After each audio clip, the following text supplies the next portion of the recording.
Bom, continuando aqui, gente. Então, bora lá. Então, espero que tenha ficado claro essa parte aqui da imparcialidade, né? E aí ele vai apresentar o ponto de vista dele, né? O meu ponto de vista é o dos condenados da terra. Eu falei que ele tinha se referido, feito referência ao livro do Frantz Fanon, né? Condenados da Terra. Esse livro aí que vocês podem ver a capa. O meu ponto de vista é o dos condenados da terra, o dos excluídos. Não aceito, porém, em nome de nada, ações terroristas, pois que delas resultam a morte de inocentes e a insegurança de seres humanos. O terrorismo nega o que venho chamando de ética universal do ser humano. Gente, é muito importante entender o conceito de ética universal do Freire. Ética universal do ser humano. Joguei aqui, mas mais na frente ele vai aprofundar, por isso que eu não apresentei aqui. Estou com os árabes na luta por seus direitos, mas não pude aceitar a malvadez do ato terrorista nas Olimpíadas de Munique. Ou seja, o Freire vai ser sempre a favor dos grupos minorizados. Guardem essa palavra. Grupos minorizados são grupos que sofrem alguma forma de desprestígio, de desvalor, né? Então ele vai ser sempre a favor dos grupos minorizados, mas ele não vai defender o terrorismo, ele não vai defender ações, formas de protesto que sejam violentas, que venham causar violência, causar danos à humanidade. Então é uma perspectiva bastante interessante. Não se curva para ele, aí ele começa a falar um pouco da ética dele, né? O Freire ele não vai se curvar, a ideia dele de ética é não se curvar também à ética do mercado, do lucro. Ele vai dizer, educadores e educamos, não podemos, na verdade, escapar à rigorosidade ética. Mas é preciso deixar claro que a ética de que falo não é a ética menor, restrita do mercado, que se curva obediente aos interesses do lucro. Em nível internacional, começa a aparecer uma tendência em acertar os reflexos cruciais da nova ordem mundial, como naturais e inevitáveis, né? Para o Freire, a ética, ela não ela não se limita a defender, por exemplo, o mercado, né? Por exemplo, vou citar um caso, eu vou ser bem freiriano, eu vou aos fatos. Nós temos uma discussão muito forte hoje na sociedade. Parar ou não parar? Parar, parar o trabalho, né? Parar o trabalho para evitar que mais pessoas sejam contaminadas e mais pessoas morram.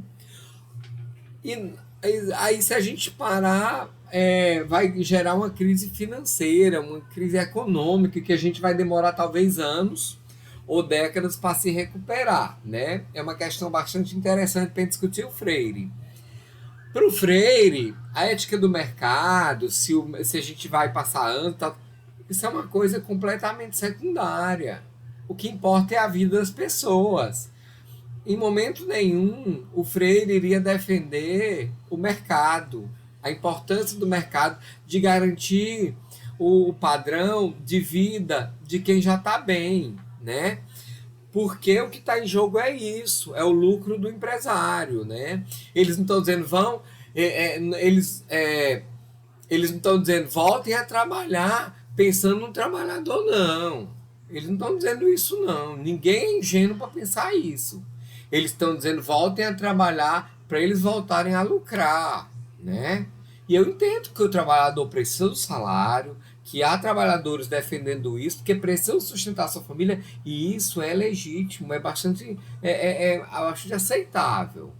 O que não é aceitável é a gente decidir por isso, porque a gente vai dizimar 5% da população. Ah, mas é só 5%. Sabe quantas pessoas são 5%? Nós temos mais de 200 milhões de pessoas no Brasil. 5%, se nós tivéssemos só 200 milhões, 5% são 10 milhões de pessoas. 10 milhões de pessoas. 10 milhões de pessoas são 5 capitais. Então, quer dizer, mesmo que fosse só 1 milhão, não, a gente não dá, na perspectiva do Freire, a ética freiriana ponderaria pela vida das pessoas. O mercado fica em segundo plano. O importante é pensar na vida das pessoas. Então, achei interessante esse exemplo bem do momento, bastante interessante, bastante conveniente para nós. E ele vai dizer assim, no encontro internacional de ONGs, um dos expositores afirmou estar ouvindo com certa frequência em países do primeiro mundo a ideia de que as crianças do terceiro mundo, acometidas por doenças como diarreia aguda, não deveriam ser salvas, pois tal recurso só prolongaria uma vida já destinada à miséria e ao sofrimento. Não falo, obviamente, desta ética. Ele acabou de dar o exemplo que nós estamos vivendo nesse momento, né? Nós vamos ficar gastando muito dinheiro com essas vidas dessas pessoas que estão fadadas a continuar na miséria. Então, os economistas que estão pensando em números dirão: não vale a pena. É igual que está fazendo um pouco na Itália agora. Não sei se está acontecendo só na Itália. Eu não sei se essa história é verdade, porque eu li a notícia, mas diz que eles estão já falando em não cuidar das pessoas de acima de 80 anos. Porque, tipo assim, eu vou perder essa pessoa, já tem 80 anos, é difícil salvá-la, então eu vou preferir dar aquele leite, aquele respirador para uma pessoa mais nova, uma pessoa que eu já ainda posso salvar, né? Esse exemplo não é muito bom, não, porque você está escolhendo entre uma vida e outra. E eu acho que o Freire nem diria nada, acho que ele não opinaria muito em relação a isso, não. Porque é difícil dizer essa vida vale mais, essa vida vale mais. Não tem como categorizar, na minha opinião, e eu acredito que a do Freire também. Falo, pelo contrário, da ética universal do ser humano, da ética que condena o cinismo do discurso citado acima, que condena a exploração da força de trabalho do ser humano, que condena acusar por ouvir dizer, afirmar que alguém falou A, sabendo que foi dito B, falsear a verdade, iludir o incauto, golpear o fraco indefeso, soterrar o sonho e a utopia, prometer sabendo que não cumprirá a promessa, testemunhar mentirosamente, falar mal dos outros pelo... E aí eu cortei sem querer esse trecho, peço perdão a vocês. Porque eu utilizei uma cópia do livro, eu não trouxe meu livro ficou em Jussara. Então acontece que eu cortei sem querer, me perdoe. Mas depois eu complemento esse pensamento. Então, essa ética que ele está dizendo é uma ética universal do ser humano. É uma ética que defende a vida acima de tudo. E ele continua: a ética de que falo é a que se sabe afrontada na manifestação discriminatória de raça, de gênero, de classe. Ou seja, para ele, a ética é defender todas as pessoas, independente de raça, de gênero e de classe. Então não dá para pensar numa ética que discrimina essas pessoas, que faz diferença alguma de raça, de gênero ou de classe social. É por essa ética, inseparável da prática educativa, não importa se trabalhamos com crianças, jovens ou com adultos, que devemos lutar. E a melhor maneira de por ela lutar é vivê-la em nossa prática, é testemunhá-la, vivaz aos educandos em nossas relações com eles. E aí isso é muito interessante, porque o que ele está dizendo é que que o educador ele tem que perseguir uma ética que não discrimine nenhuma pessoa. Ah, professor, mas na escola ninguém discrimina, não. Discrimina sim. Agora eu vou dizer para você, discrimina sim. Eu cansei de ver dentro da escola o filho do advogado ou o filho da professora ser tratado diferente do filho de pessoas drogadas. Então, na comunidade tem pessoas que usam drogas. E na escola isso toma conhecimento. E aí, eu já vi muitos professores e professoras tratarem diferenciada.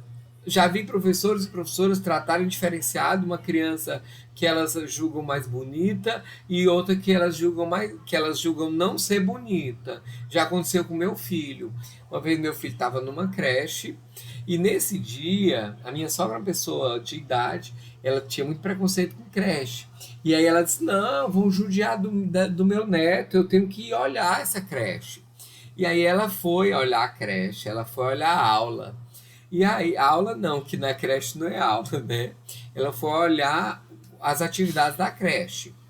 Então, e aí ela viu a professora tirando uma foto com meu filho.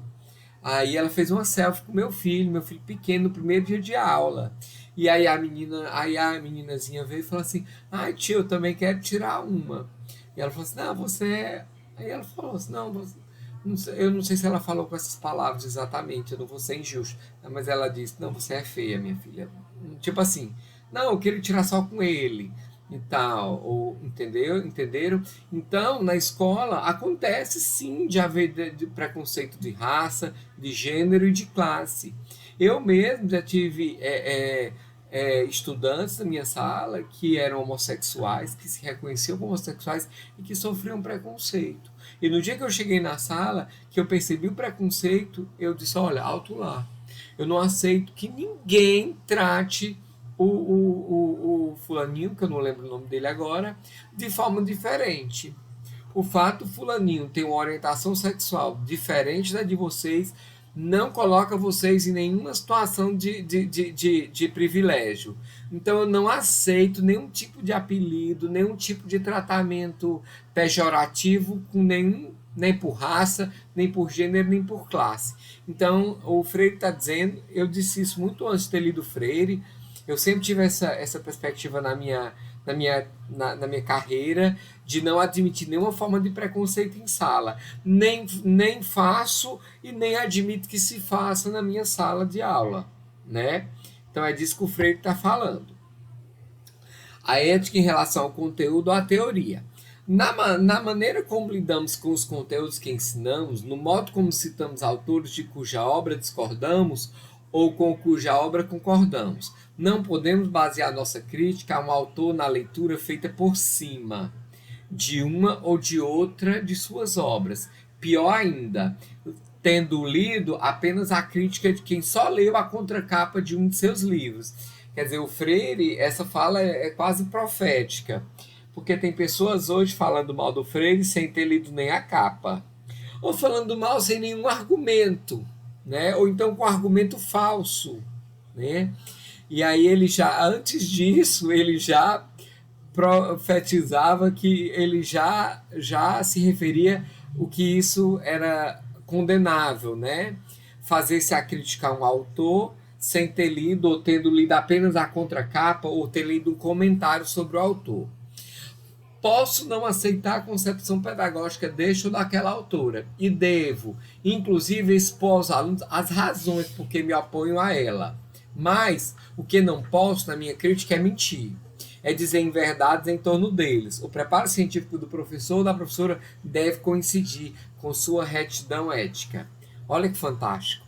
Parece que ele sabia que ele ia ser injustiçado, que muitas pessoas iriam criticá-lo sem conhecê-lo e criticá-lo por coisas que ele não disse ou não defendeu.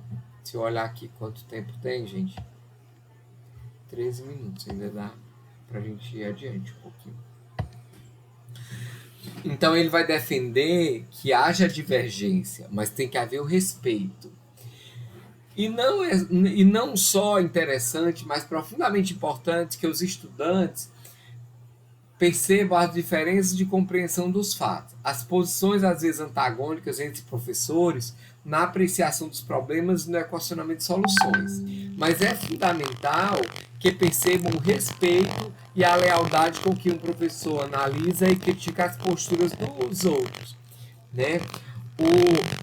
Ele está dizendo que caso professores discordem, tenham divergência, que eles podem ter divergência, eles podem discordar. Eu posso discordar da atitude de um colega, professor, eu não posso perder o respeito por ele. E eu tenho que discordar da atitude, né? Eu posso discordar da atitude, mas o respeito e a lealdade com que o professor analisa a crítica. Então, é extremamente interessante isso que ele falou, né? Porque a gente vê a ética do mercado, né? A gente sabe que muitas vezes na escola particular, alguns professores criticam os outros e tal, não para os alunos, mas criticam para os chefes, pensando na ética de mercado, ou seja, quem vai sobreviver. Se houver um corte próximo ano, quem vai sair, quem vai ser demitido. E aí, né, o Freire vai dizer que nós precisamos de uma ética superior à ética de mercado. Na ética de mercado, que é a ética da competição, os vendedores competem, quem vende mais, e a empresa ela concorda com isso, tanto concorda que ela coloca lá a placa de funcionário do mês. Ou seja, ela está dizendo, é para vocês competirem mesmo. É para vocês competirem mesmo. E aí, quer dizer, a ética de mercado, a competição é normal, é saudável, né? A gente usa até esse termo, é saudável a competição. Mas o Freire vai ser contra essa ética de mercado. Ele pensa que nós, na educação, temos que nos nortear, ou melhor, temos que nos fundamentar com a ética universal, de completo respeito pelo meu colega. Posso discordar dele. E outra coisa, eu tenho que ser verdadeiro. Uma coisa é eu discordar do ponto de vista dele, outra coisa é eu criticá-lo para tentar prejudicá-lo. Isso não é aceitável numa ética universal. Bom, gente, eu vou dar uma parada, que já tem 15 minutos, e a gente volta em seguida. Até daqui a pouco.